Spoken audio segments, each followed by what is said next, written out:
So as most of you may know, I like horror games. A lot, and I think that's fairly obvious considering the kinds of games that I play on my channel the most often. I've not really been sure why this is for the longest time, but I do know where it started.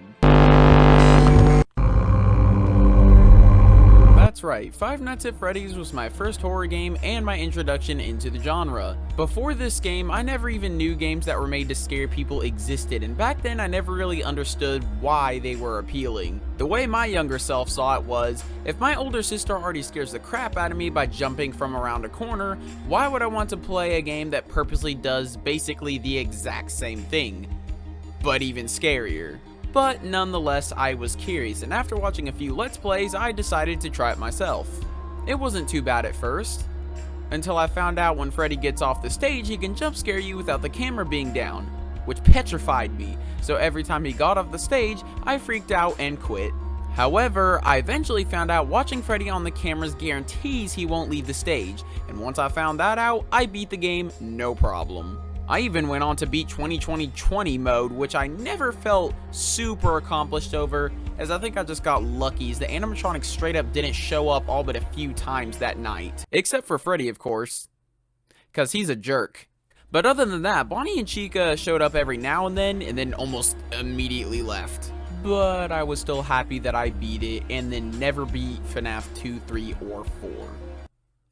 I mean, can you blame me? Those games were hard, and the fourth one was just straight up too scary for me. I still haven't beat that game, and I don't ever plan to. However, FNAF is very well known for a few different things. One of the bigger ones being the jump scares, which is what we're talking about today. Okay, so there are two types of jump scares. The well-made and set up ones, and then the cheap ones.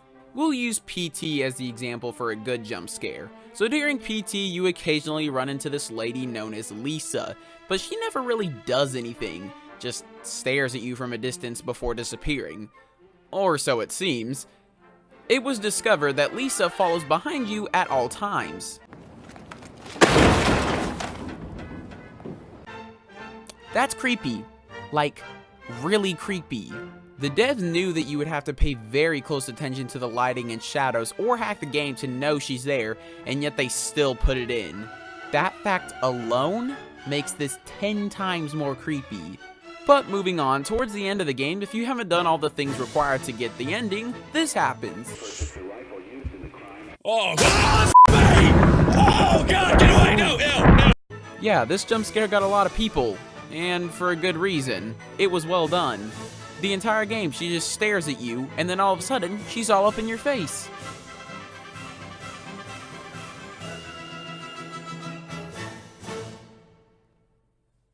Now, for our example of a cheap jump scare, we'll use this clip.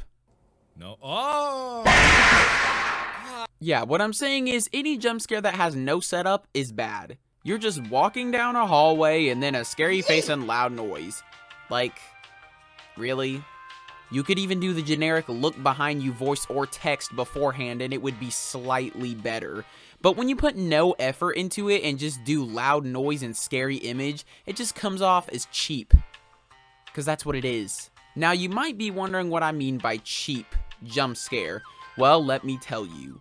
Okay, so if I put a loud sound in the middle of this video along with an image, it would probably scare you. But here's the catch. The image doesn't even have to be scary.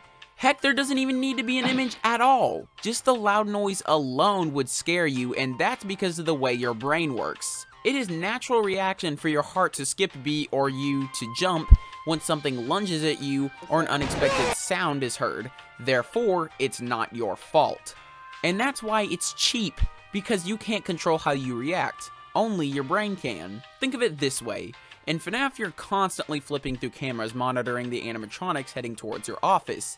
And when one suddenly goes missing, you start panicking. And when you put down your camera and it's suddenly in your face, the jump scare pays off so much more than if you just got jump scared out of nowhere. So overall, I think jump scares can be done right, but most of the time, they just aren't. I just hate the fact that a lot of indie game devs think that they need jump scares for your game to be scary, but that's just not true. Games like Amnesia and Resident Evil 4 don't have jump scares and they still manage to be scary.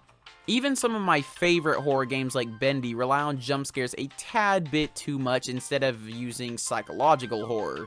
Little Nightmares had a couple jump scares, but that was it, and it managed to scare me from sound design and imagery alone. Now, I'm not saying that games more based on jump scares can't be good, because games like Outlast and Dark Deception exist, and those games are great. But a lot of the time, they just feel unnecessary. And with all that being said,